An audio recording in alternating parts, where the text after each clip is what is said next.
The scavenger's discovery. The sun hung low over the jagged skyline of Meridian Outpost, casting long shadows across the vast expanse of wreckage. Terran adjusted his salvage pack, the worn leather strap digging into his shoulder as he navigated through the labyrinth of twisted metal and broken machinery. At 36, his once smooth face now carried the marks of a decade spent in the wastelands, a jagged scar across his left cheek, skin weathered by toxic winds, and eyes that had seen too much destruction. He paused, wiping sweat from his brow as he surveyed the area. The collapse had left these outer zones a treasure trove for those desperate enough to search them. Today's haul was meager: 2 functioning power cells and a handful of copper wiring. Not enough to trade for a week's rations, but better than returning empty-handed. A distant sound caught his attention, not the usual creaking of settling debris or the whistle of wind through hollow structures. This was different. Human. A voice calling out in distress. Terran hesitated. The wastelands had taught him caution. Cries for help often led to ambush. He'd seen too many good people lured by compassion only to be robbed or worse. He adjusted the pulse blade at his hip and continued walking, pretending he hadn't heard. The voice grew louder, more desperate. "Please, someone help. She's trapped." Terran stopped, cursing under his breath. Something in that voice bypassed his hardened exterior raw desperation that couldn't be faked. Against better judgment, he turned toward the sound. Beyond a collapsed storage facility, he found her a woman with copper-toned skin frantically, pulling at a fallen beam. Her hands were bloody, fingernails torn from desperate clawing. When she saw him, her amber eyes widened with a mixture of fear and hope. "Please," she gasped, her voice breaking. "My daughter, she's underneath." "I can't. Move it alone." Terran scanned the area for signs of ambush, but saw only genuine panic in the woman's face. He dropped his pack and approached cautiously. "Stand back," he instructed, voice gruff from disuse. The beam was heavy, embedded in a pile of broken concrete and twisted rebar. Terran braced himself, muscles straining as he lifted. The metal groaned, shifting slightly. From beneath came a whimper small, frightened. "Kira," the woman called. "Hold on, baby. We're getting you out." With renewed determination, Terran adjusted his grip and heaved. The beam lifted enough for the woman to reach beneath and pull out a small figure. The child couldn't have been more than 6 years old, her dark hair matted with dust, small frame trembling. The woman clutched her daughter tightly, murmuring soothing words as she checked for injuries. The child's breathing was labored, face streaked with tears, cutting paths through the grime. "Thank you," the woman said, looking up at Terran. "I'm Nisha. This is Kira." Terran nodded, keeping his distance. "This area isn't safe. These piles shift without warning." "We had no choice," Nisha replied, her voice low. "Damon sends us out to scavenge. If we return with nothing—" She glanced down at bruises visible on her arms. Terran's jaw tightened. He recognized the signs he'd seen too many like her in the trade outposts. Trapped not by debris, but by someone who controlled through fear and pain. "Night's coming," he said, glancing at the darkening sky. "Scavenger gangs will be out soon. My shelter's not far." Nisha hesitated, clutching Kira closer. "Why help us?" A fair question. Terran had spent years avoiding entanglements, focused solely on survival. Yet something about this mother and child stirred memories of a time before the wasteland, before he'd learned to shut everything out. "Because I'm still human," he answered simply. "At least I'm trying to be." As they made their way through the wreckage, Terran remained vigilant, one hand near his blade. Behind them, the sun dipped below the horizon, plunging the wasteland into shadows where dangers lurked. Kira clung to her mother, occasionally glancing at Terran with wary curiosity. They were vulnerable out here, all of them. And for the first time in years, Terran felt responsible for something beyond his own survival. Beneath the ruins, Terran's shelter was a converted transport module half buried in the side of a collapsed building, reinforced with salvaged metal and camouflaged to blend with the surrounding debris. It had kept him alive for 3 years. He ushered Nisha and Kira inside, securing the heavy door behind them. "It's not much," he said, activating the dim lighting system that cast the signal. Room in a soft blue glow. A narrow cot occupied one wall, a makeshift kitchen and workbench the other. Everything was meticulously organized. Survival didn't allow for disorder. Nisha helped Kira onto the cot, brushing dust from her daughter's face with gentle fingers.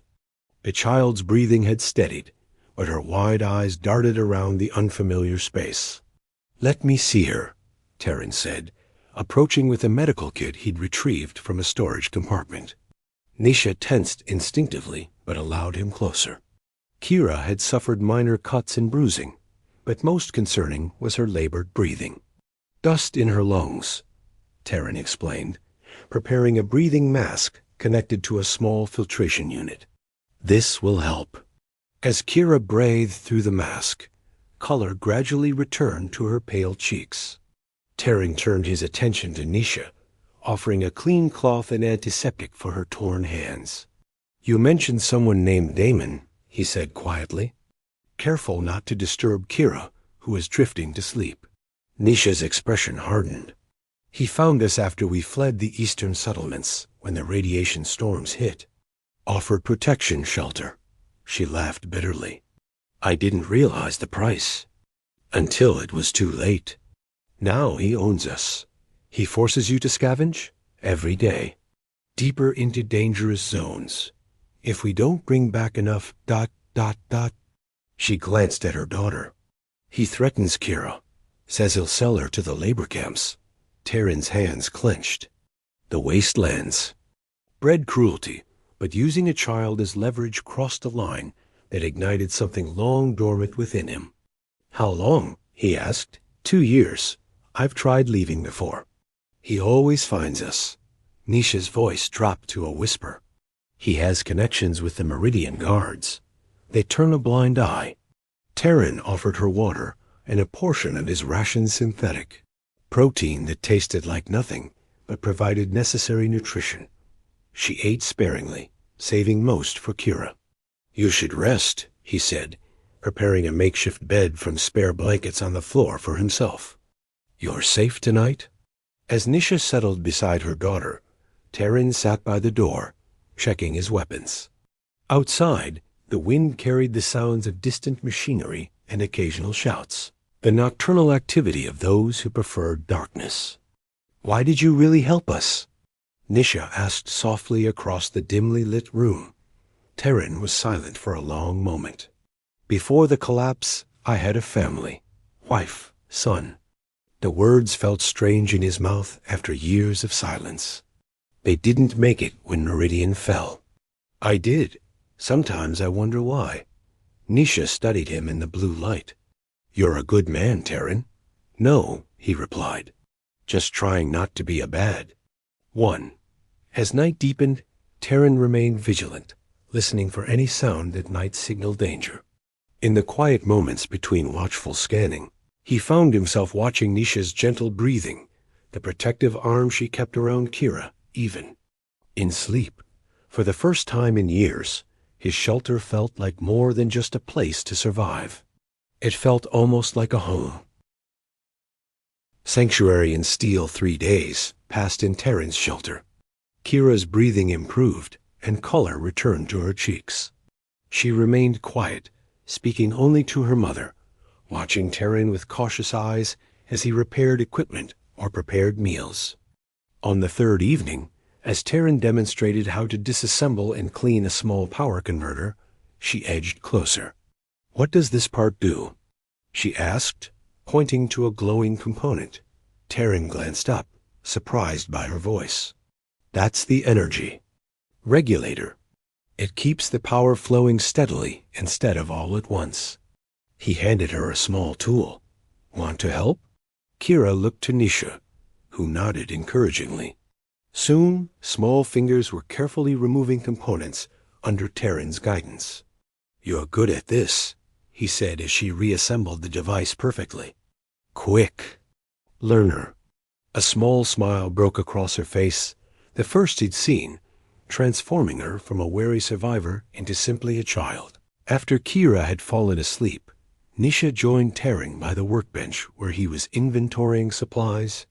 She hasn't smiled like that since ... She paused. I can't remember when. Smart kid, Terran replied, continuing his count of power cells. Damon will be looking for us by now, Nisha said quietly. We should leave tomorrow. We've imposed enough. Terran set down the power cell he was holding. And go where? There are other outposts. We could... He'll find you, Terran interrupted. Men like him always do. Unless their eyes met in the dim light. Something unspoken passed between them, an understanding born of shared hardship. Stay, he said simply. At least until we figure something out. That night, as storm winds rattled the shelter's exterior plating, Nisha moved closer to Terran, where he sat monitoring the perimeter sensors. Her hand found his, tentative at first, then firm. I haven't felt safe in so long. She whispered. I'd forgotten what it was like. Terran's calloused fingers intertwined with hers. Years of isolation had taught him to suppress need and desire, focusing solely on survival. Now, with her warm hand in his, those barriers began to crumble. She leaned toward him, her lips meeting his in a hesitant kiss. He remained still for a moment, overwhelmed by forgotten sensations. Then he responded, one hand gently cradling her face. They came together slowly, carefully, two people who had endured too much pain rediscovering tenderness. Their bodies moved with tentative passion that grew more certain with each touch, each whispered affirmation. In the darkness of the shelter, as the storm raged outside, they created a moment of warmth against the wasteland's cold indifference. Afterward, Nisha rested her head against his chest, tears silently tracking down her cheeks. What is it? Terran asked softly. I didn't think I could feel this way again, she answered. After everything, I thought that part of me was dead.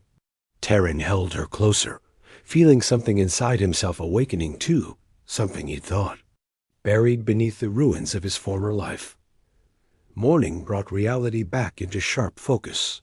While checking the perimeter, Terran noticed movement among the distant wreckage, methodical, purposeful, not the random scavenging of wasteland nomads. Someone searching the area, he told Nisha when he returned inside. 3 people, moving in a search pattern. Fear flashed across her face. Damon. He always travels with 2 brothers, Vex and Joran. They track and hunt for him. Terran checked his weapons and equipment. They haven't found this place yet. We have time. Time for what? Nisha asked, clutching Kira, who sensed the tension, and had grown quiet. To decide, Terran answered. Run or stand our ground.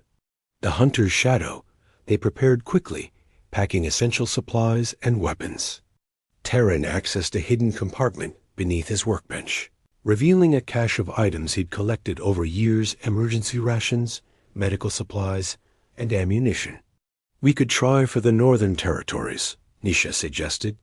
I've heard there. Our community's rebuilding there. Terran shook his head. 3-week journey through contaminated zones. Too dangerous with Kira.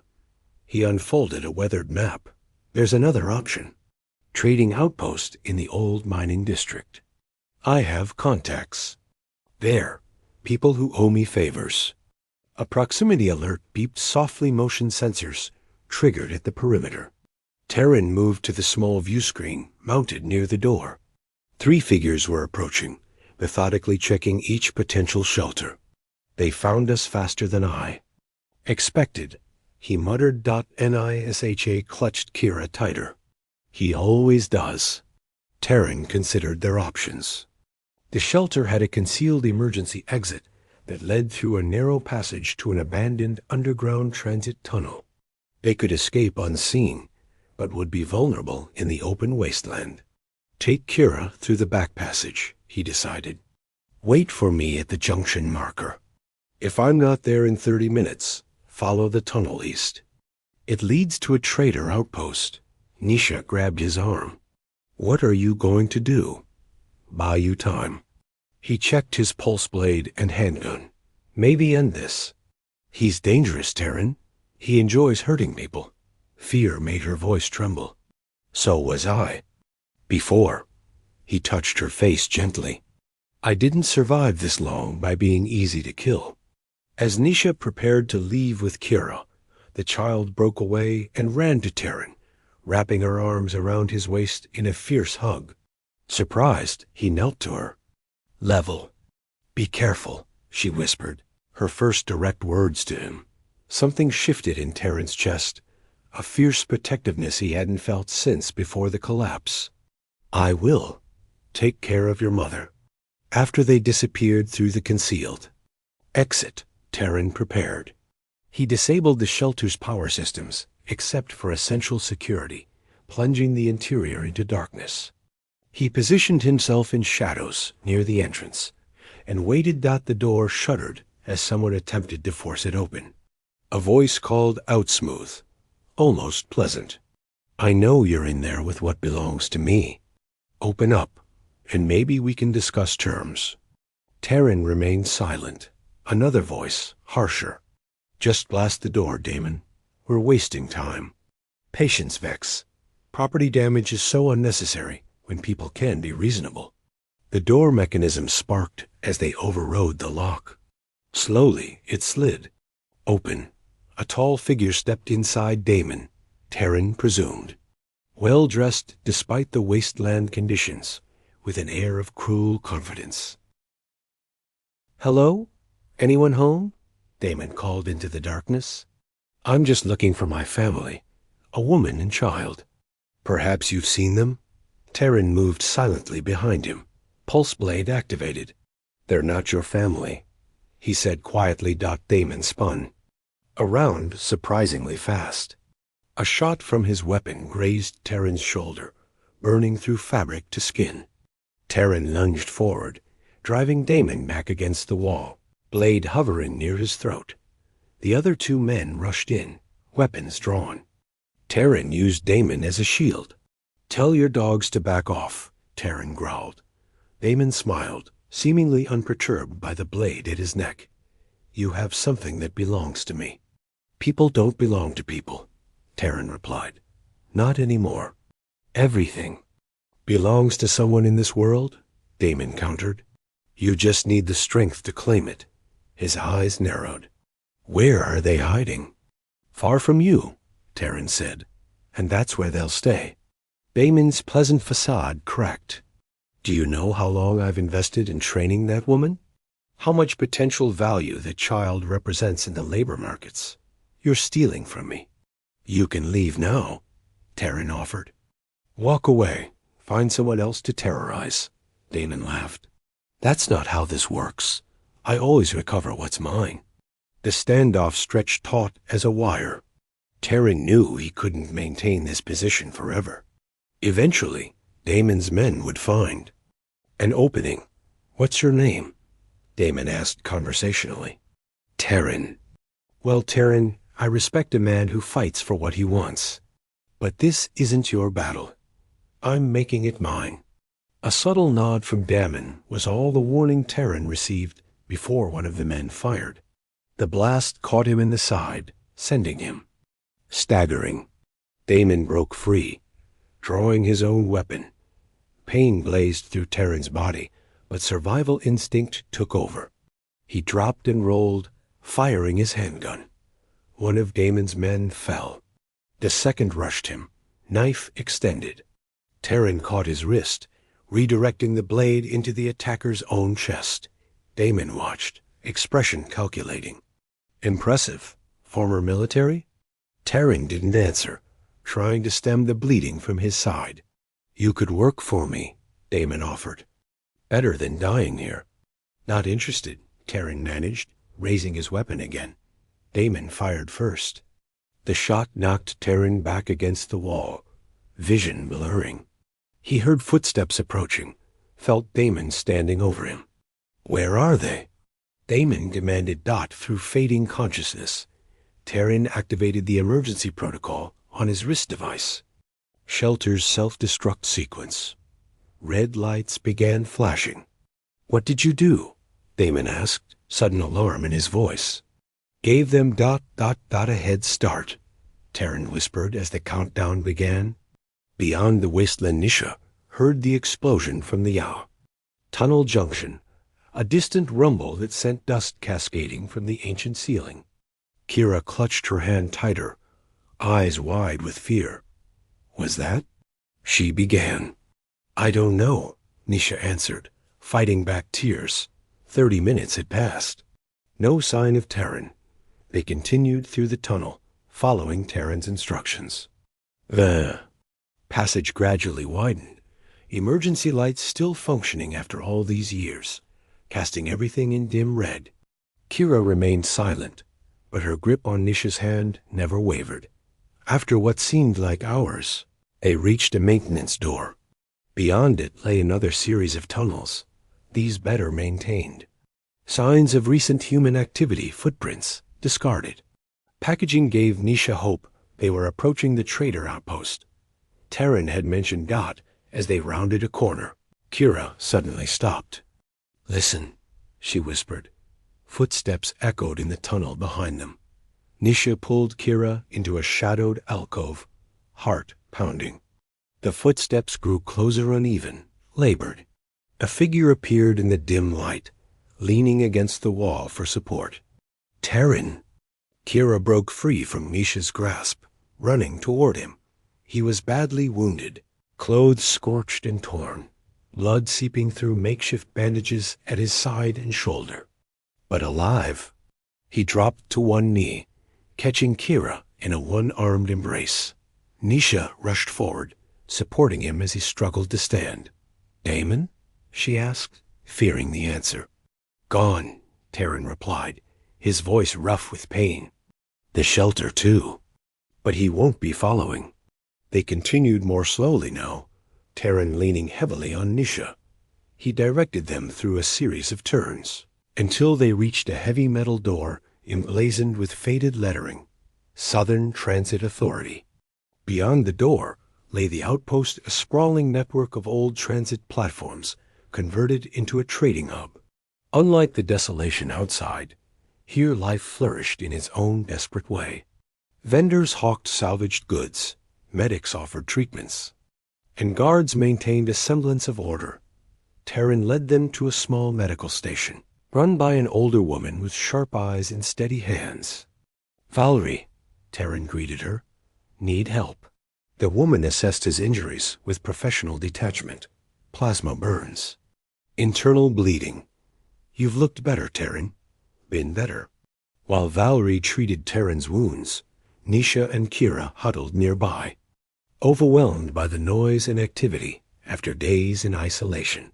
Kira watched everything with wide-eyed fascination, especially a group of children playing with a makeshift ball in a corner. She could join them, Valerie suggested, noticing Kira's interest. Might do her good. Nisha hesitated, then nodded encouragingly to Kira. After a moment's uncertainty, her daughter ventured toward the other children, who welcomed her without question. The wasteland had taught even the young not to turn away potential allies. She? "Be fine," Valerie assured Nisha. "Everyone watches each other's children here." When Taryn's treatment was complete, they were given a small room, little more than a converted storage space, but with clean bedding and a door that locked. For the first time in years, Nisha felt the weight of constant vigilance lifting.